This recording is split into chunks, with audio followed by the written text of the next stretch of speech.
buenas tardes a todos y también a las personas que se unen a nosotros y nos siguen por internet. Un jueves más continuamos con este programa de educación de adultos. Hoy tenemos nuestro programa en coincidencia con varias citas religiosas más, pero no importa, los que estamos aquí seguro que estaremos muy interesados en esta segunda charla en relación con los artículos de doctrina de nuestra Iglesia. La semana pasada comenzamos con una introducción tanto a los artículos y la Confesión de Fe en la Iglesia de Inglaterra como en la Iglesia Española. Ahora tenemos la primera sección después de los artículos generales sobre la Trinidad y Dios, y esta tarde tenemos con nosotros para dirigirnos en estos artículos al reverendo don Aloisi Busquet, que explicará y nos introducirá en dos de los artículos de la Declaración de Doctrina. Si no me falla la memoria, el sexto y el séptimo. Así que bienvenidos todos una vez más. Dejo la palabra a don Aloisi para que después podamos unirnos todos con un diálogo. Muchas gracias una vez más, y doy la palabra a don Aloisi Busquet. Reitero las buenas tardes y quisiera tener un momento de oración, pues estando en tan agradable compañía, por lo menos que estoy es nervioso. Así que os pido una oración de fe. Padre Santo, ¿qué podemos hacer donde hay tantos maestros, tantas personas que conocen de lo que vamos a hablar muchísimo mejor que yo? Te damos gracias por tu presencia y por lo menos haznos ameno y aceptable este tiempo que pasaremos en tu compañía y presencia. Ayúdanos a entender, a aprender y a comprender el mensaje de tu salvación. En el nombre de Jesús. Amén. Bueno, en esta tarde vamos a ver los artículos en la página número 4 de nuestra Declaración de Doctrina, y lo menos que podemos hacer es leerlo. La Sagrada Escritura contiene todas las cosas que son necesarias para la salvación, de modo que nada de lo que en ella se nos lee, ni por ella se puede probar, debe exigírsele a hombre alguno que lo crea como artículo de fe, o que lo considere como requisito necesario para la salvación bajo el nombre de Sagradas Escrituras. Entendemos aquellos libros canónicos del Antiguo y Nuevo Testamento, de cuya autoridad nunca hubo duda alguna en la Iglesia. Los libros canónicos del Antiguo Testamento son los siguientes: Génesis, Éxodo, Levítico, Número, Deuteronomio, Josué, Jueces, Ruth, Primera de Samuel, Segunda de Samuel, Primera de Reyes y Segunda de Reyes, Primera de Crónicas y Segunda de Crónicas, Esdras, Nehemías, Esther, Job, Salmos, Proverbios, etc. ¿no? Tenemos la otra lista que todos conocemos. Del Nuevo Testamento recibimos y tenemos por canónico todos los libros según se reciben comúnmente. Si tenía aquí el libro de oración común, el cual tiene una pequeña diferencia de la Declaración de Doctrina, que añade al final de la lista de los 12 los otros libros, como dice San Jerónimo, los lee la Iglesia para ejemplo de vida e instrucción de buenas costumbres, mas ella, no obstante, no los aplica para establecer doctrina alguna. Y tales son los siguientes: el libro 3 de Esther, el libro 4 de Esther, el libro de Tobías, el resto del libro de Esther, el libro de Sabiduría, Jesús, el hijo de Sirach, el libro de Judith, en fin, lo que conocemos apócrifos.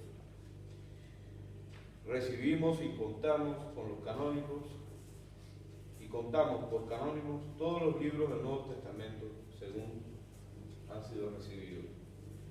Ante esta diferencia del libro de oración común y lo que nuestra doctrina tiene, el libro de los cánones y disciplina de la Iglesia, en la página número 15, esclarece: la traducción de las Sagradas Escrituras, conocida por la versión de Casiodoro de la Reina y revisada por Cipriano de Valera en la última edición que la misma se haya hecho, se adoptará como de uso oficial en la Iglesia. Aparte de la misma, cuando estime conveniente, podrán usarse otras versiones editadas por sociedades bíblicas de España. Eso es lo que la doctrina concerniente a la Biblia dice. Esto último que he leído está en otro librito que no tenemos aquí. Disculpen.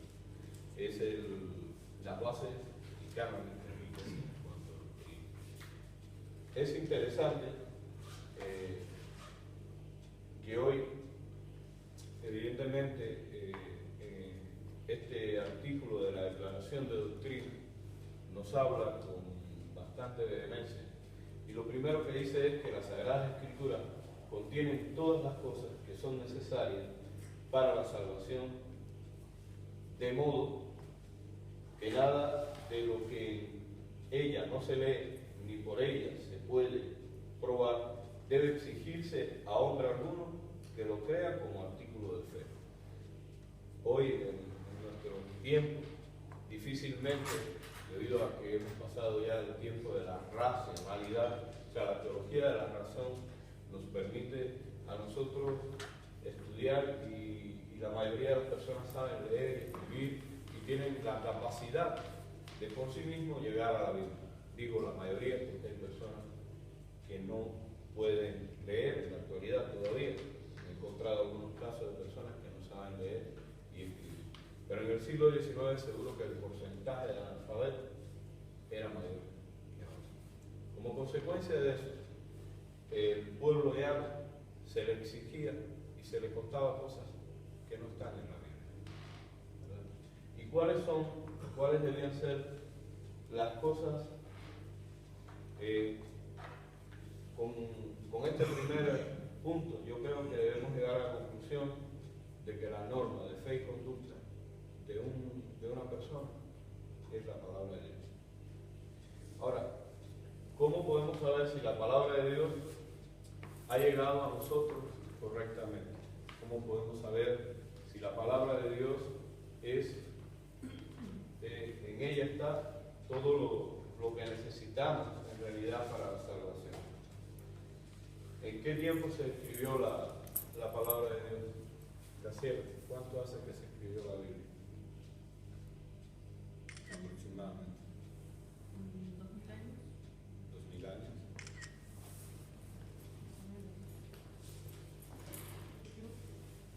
Obispo, ¿cuánto hace que se escribió la Biblia aproximadamente? Depende de qué libro. Claro. Bueno. No tenemos de ninguna original, sino las copias, pues depende de qué copia. Depende de qué libro y depende de qué copia. Bueno, la Biblia de manera general la dividimos en Antiguo Testamento y Nuevo Testamento, Graciela. Y ciertamente el Nuevo Testamento sí se puede fechar año arriba, año abajo, sobre ese año.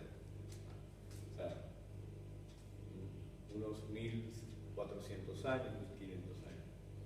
Pero el Antiguo Testamento, ¿verdad?, va a incluir una tabla periódica en un tiempo mucho más amplio, ¿verdad? Al punto que, por ejemplo, lo que cuenta Isaías, 700 años antes de Cristo. Al principio de Isaías, 700 años antes de Cristo. Entonces estamos hablando de 2700 años. Pero el propio libro de Job no se puede datar porque no hay unas referencias cronológicas adecuadas y podía irse mucho más allá. Entonces, nosotros tenemos que entender, nos sería bueno entender, que hay en el Antiguo Testamento hay ciertas complejidades, ¿verdad?, que han llegado a nosotros con mucha dificultad, que nosotros no podemos datarlo con una fecha específica, una cronología específica. Pero, ¿qué es el Antiguo Testamento? Brito, ¿qué es el Antiguo Testamento? El Antiguo Testamento. Sí. Más que nada la escritura Mire, el Antiguo Testamento es las sagradas escrituras que tenía el pueblo hebreo, ¿verdad? El Antiguo Testamento es las sagradas escrituras que tenía el pueblo hebreo. El pueblo hebreo, en el Evangelio según San Lucas, capítulo 24, dice, versículo 44, estas son las palabras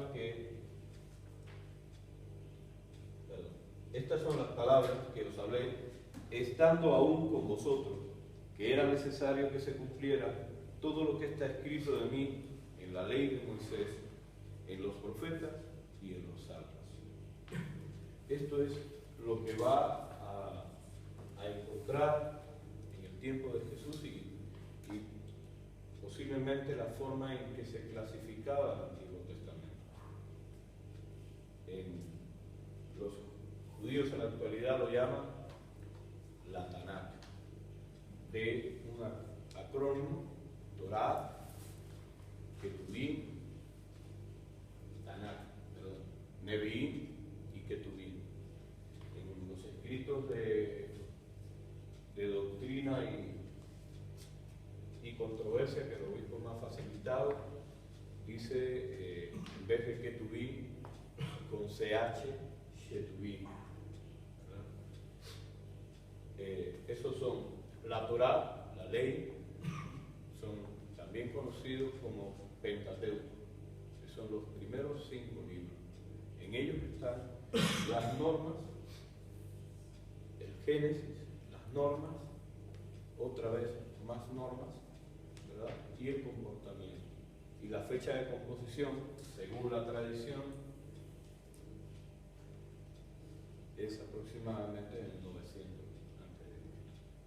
La realidad es que en ese tiempo la escritura, los materiales donde se escribía eran o arcilla o piedra.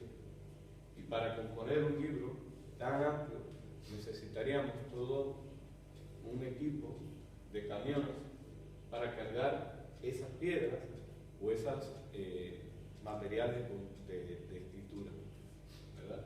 Normalmente los hombres en esas fechas sí había escritura, la escritura en blanco y negro, pero se hacía sobre materiales muy grandes y muy pesados, ¿verdad? Y tampoco podíamos conservarlos, aunque fueran en tablillas de arcilla, como la escritura era bien extensa, no íbamos a tener suficiente. Aquí aparece un aspecto importante que es la tradición oral. Hay 2 tradiciones orales en cuanto a la Biblia.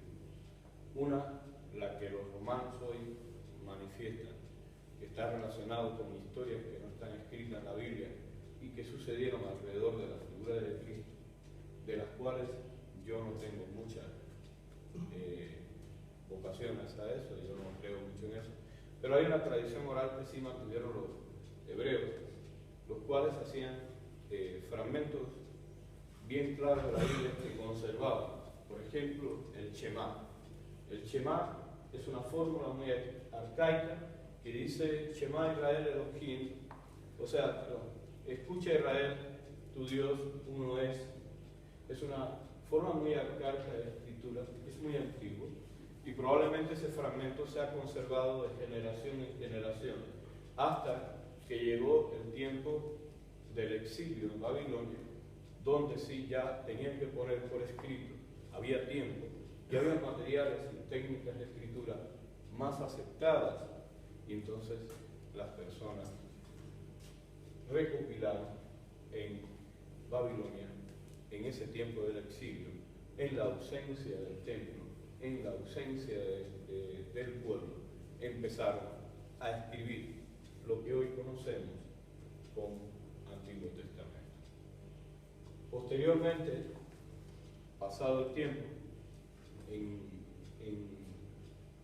esta afirmación de Jesús, ¿verdad?, que el cielo y la tierra pasarán, mi palabra no pasará, y él hace suya el Antiguo Testamento. Podemos hablar de que ahí están las normas de fe y conducta que convienen al ser humano. Ya posterior hemos añadido también en la historia de nuestra Tanakh los libros del Nuevo Testamento. Los libros del Nuevo Testamento se fueron haciendo de manera un poquito más ordenada. Ya la civilización tiene materiales para escribir más acorde. Tenemos 16 cartas de Pablo, tenemos los 4 evangelios y tenemos muchísimas más escrituras que fueron llegando hasta los días de nosotros. Todas ellas apuntan, uno, con el uso de la razón, con el testimonio de los antiguos, ¿verdad?, y con la propia escritura, a que en ellas tenemos todo lo necesario para convivir. ¿Cómo estos libros del Antiguo Testamento llegaron a ser para nosotros, en realidad, libros que creemos inspirados por Dios? ¿Cómo se estableció el canon de las Escrituras? El canon, ¿qué significa canon? Bueno, podía ser una marca de una calculadora, podía ser algunos relojes que llevan tal marca, pero canon es una palabra de otro idioma, no es de nuestro idioma, proviene del griego, significa regla, y nosotros podemos pensar que es la lista o el grupo de libros que consideramos que marcan la norma de fe y conducta. Estos libros en el Antiguo Testamento llegaron a nosotros a través de algunos escritos, llegaron a nosotros con una versión, a los cristianos quiero decir, con una versión que se conoce como de Septuaginta, o la versión de los 70. Estos libros, este códice, este grupo de libros que fue hecho en Egipto, que no es el Egipto actual, que es musulmán, sino un Egipto diferente, un Egipto donde habían cristianos, y por lo que he estado leyendo y por lo que hemos estado viendo, sabemos que había una persona que favorecía el desarrollo del mundo helénico. Fueron traducidos del hebreo antiguo al griego en Egipto. Siempre han acompañado al pueblo hebreo.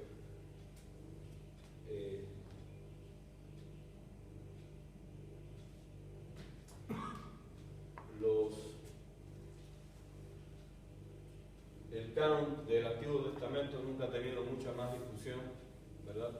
Todos los libros han sido aceptados de esta lista que hemos visto. Solo los libros llamados apócrifos son los que tienen cierta controversia, ¿verdad? Los libros llamados apócrifos y algunos pequeños añadidos que hay en algunos libros. ¿Qué significa la palabra apócrifo? ¿Y por qué están los libros apócrifos? La palabra apócrifo significa escondido. Hoy la palabra significa falso, ha girado en el idioma.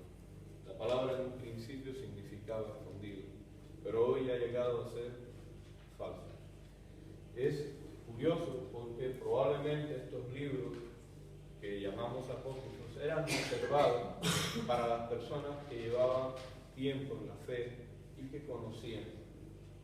Probablemente eran guardados, no de los neófitos, eran escondidos de los neófitos, y de ahí probablemente el nombre de apócrifo. Es decir, cualquier persona no podía leerlo, sino ya una persona versada en las demás escrituras.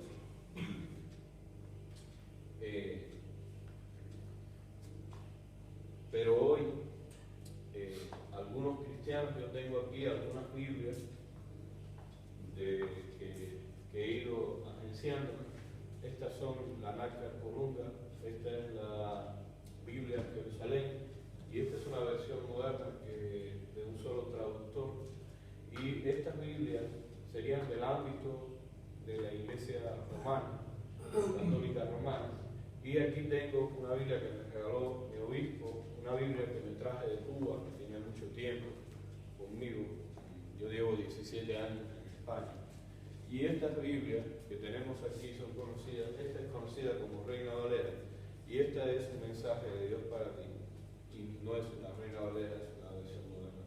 Sociedades Bíblicas, tengo entendido que por un problema económico, dejó de poner en la Biblia, pues la versión Reina Valera, ya que en la iglesia muchos de ustedes seguro la han visto, igual que yo, existe el facsímil de la Biblia del Cántaro, y esta incluye los apócrifos con notas diciendo que no son necesarios lo que está ahí para la salvación, pero está en la Reina Valera, o por lo menos en el facsímil que está. Pero por un problema económico no se gastan más en Y en cuanto al Nuevo Testamento, el establecimiento del canon fue una cosa, como decía el maestro en las clases cuando estábamos dando por qué se hacían los símbolos, y él decía un detalle, daba un detalle, y él decía, cuando nosotros por necesidad cerramos una fe, cerramos un símbolo, hay cosas que se extravían, hay cosas que se pierden. Es cierto que todos nos ponemos de acuerdo en lo que es esencial, pero perdemos cosas. Y el establecimiento del canon del Nuevo Testamento es producto por los enemigos de la fe cristiana. Un hereje allá por los años 140, de nombre Marción, fue el primero que se le ocurrió establecer un canon, y estableció una serie de libros, quitando algunos libros que ya eran comunes a todas las demás iglesias cristianas. Y en respuesta a Marción, la iglesia se reúne por el 140 también y produce lo que es el canon muratorio, en el cual establece casi todos los libros que tenemos en la actualidad. Hay muchas formas y muchas realidades y muchas pruebas indudables y varios concilios y varios doctores que ratifican la validez de los 27 libros del Nuevo Testamento. Ahora, la realidad, sin nuestra experiencia personal de leer la Biblia, el canon de los creyentes en la actualidad se reduce cada día. Se reduce. ¿Por qué? Porque nos encerramos en leer 1, 2 o 3 libros. Y aunque tenemos una extensa o dos extensos listas para leer diariamente la Biblia en los cultos, unos leccionarios bastante amplios, la realidad es que hoy el canon bíblico, es decir, lo que los creyentes en la actualidad leen y estudian, se va reduciendo. Se va reduciendo por comodidad, por cansancio, por trabajo. Difícilmente yo pueda aportar cosas nuevas a las personas que están aquí, más allá de aconsejar que ampliemos el canon a toda la extensión de la Biblia, pues todos los libros han sido inspirados. ¿Esto qué quiere decir que han sido inspirados? Yo sé que hay doctores, filólogos, teólogos, personas que han trabajado en mantener y conservar la Biblia. Pero, infelizmente, infelizmente, ellos no acreditan la extensión de la Biblia, sino el propio Dios. ¿Por qué Dios? Porque Él ha conservado, cuidado, mantenido y puesto en vigencia las Escrituras. Y cada persona, cada individuo que quiere llegar a la perfección de Dios, a la medida de Cristo, pues ha de basar su vida en la Biblia, ha de basar su vida en los libros de la Biblia. Y sin que sean sabias mis palabras, sin pretender ningún tipo de vanagloria, el canon de tu Biblia, el canon de tu vida con relación a la Biblia, debe estar basado en cada uno de los libros de la Biblia. Esa es mi presentación hoy.